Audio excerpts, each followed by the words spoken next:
This is cannabis oil. This is cancer on cannabis oil. Any questions?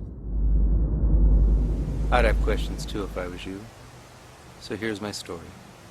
My name's David Tripletta, and I cured my skin cancer using cannabis oil. Several years ago, I had 2 lesions removed from the tip of my nose. In 2009, the lesions began to return in several places. I went to the doctor, and the doctor gave me a prescription for a cream. He told me to put the cream on my entire face and neck. He also told me to wait until after the holidays to use it because it may cause some redness. I did a Google search for the cream and I realized it was chemotherapy.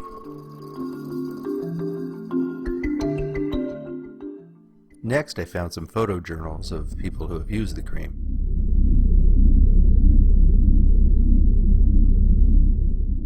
The photos, as you can see, are quite alarming.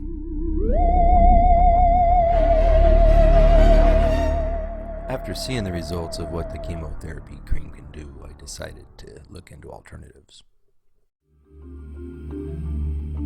Recently, my friend Jennifer had sent me a video about Ricka Simpson curing cancer with hemp oil. It was called Run from the Cure, so I decided to start there. After I watched Run from the Cure, I began to do some searches. I was really surprised at how much information was available. These are a few of the videos I found. Breast cancer kills more than 41,000 American women every year. Researchers in the San Francisco lab are working to shrink that number, and they're doing it with an unusual weapon, marijuana. It's not just THC. These trichomes contain CBD, another valuable chemical. We're fascinated by this stuff. And what we found is that this compound called cannabidiol was particularly effective at inhibiting aggressive breast cancer. I discovered that despite my training in medicine and science, I had been brainwashed that this substance, marijuana, that in fact it's remarkably non-toxic. There's never been a death from it.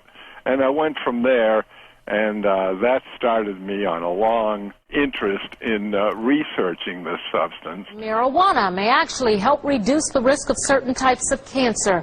A new Brown University study found long-term pot users are 62% less likely to develop head and neck cancers. This includes cancers of the mouth, tongue, nose, sinus, throat, and lymph nodes. Breast cancer, prostate cancer, pheochromocytoma, lymphoma, leukemia, skin cancer, a whole variety of cancers that in experimental situations, meaning in tissue culture or in animal models, you can in fact show that cannabinoids kill these cancers. Into its bloodstream and was carried to its brain. There it met the cannabinoid receptor evolved so many millions of years earlier in the humble sea squirt. And it just so happened to fit, like a key in a lock. Researchers suggest chemicals found in pot called cannabinoids can have an anti-tumor effect. People are quite excited about the ability of these cannabinoids to kill cancer cells. After a few more searches and watching a few more videos, I decided it was time to get myself some cannabis oil.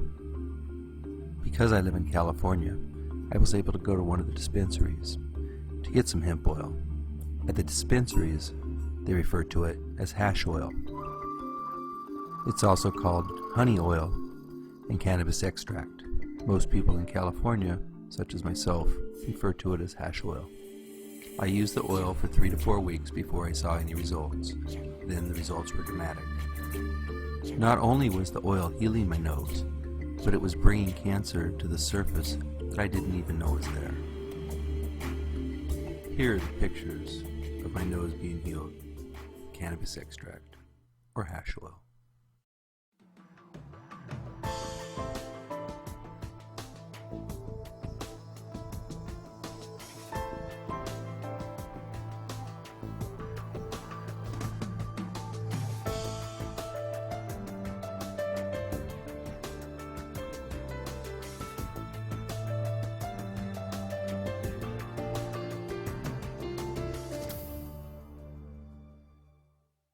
As you saw, the cancer was pulled to the surface and healed.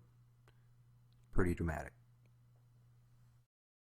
In this side view, you can clearly see the cancer being pulled to the surface and healed. The greenish brown stuff you see is the oil.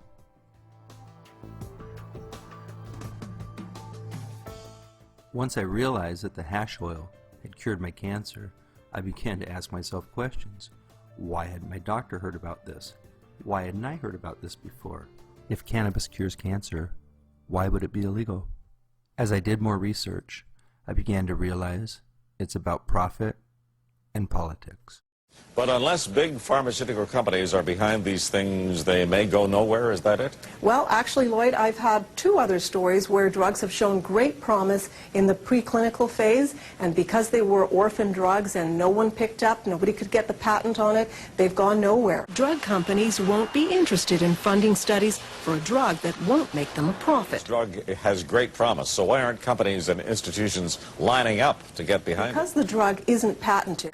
If someone invests in researching it, they're not going to make a profit because anyone can make it. It costs, some say, about $100 million to get a new drug through all the phases of testing onto the market. So it will be interesting to see if this old drug actually gets a new chance at becoming an anti-cancer medication. Typically get this eureka kind of feeling, and it's actually the most exciting thing scientists can get. I'm not going to have time to go into the history and politics of cannabis. I'll save that for the next video. I can tell you that cannabis used to be a very, very common medication. It was available in many forms. Here's a few examples of antique cannabis medications. This is a homeopathic cannabis sativa bottle. These are some cannabis indica tablets.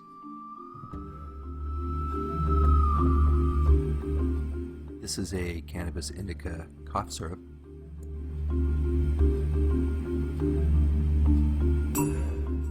This is a bottle of cannabis pills. This is a bottle of cannabis extract. This is another bottle of cannabis extract. This is Dr. James cannabis indica extract. This is a corn cure. Its main ingredients were cannabis indica. This medicine was taken away from us, and now people are needlessly dying. It's absolutely ridiculous that this harmless medication isn't available to cancer patients. I ask you to please do everything within your power to get the word out that cannabis, without a doubt, cures cancer. The National Cancer Institute, the American Cancer Society, and members of our government have known since 1975 that cannabis cures cancer. The 1975 report has resurfaced and is now available online. It has become clear to me that because of politics and money, a cancer cure has been kept from us and people are needlessly dying. If you've lost somebody from cancer, the chances are their life could have been saved if the oil was available to them.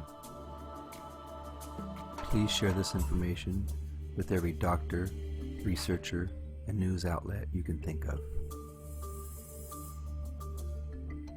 All we want to do is heal ourselves, and there shouldn't be a law against that.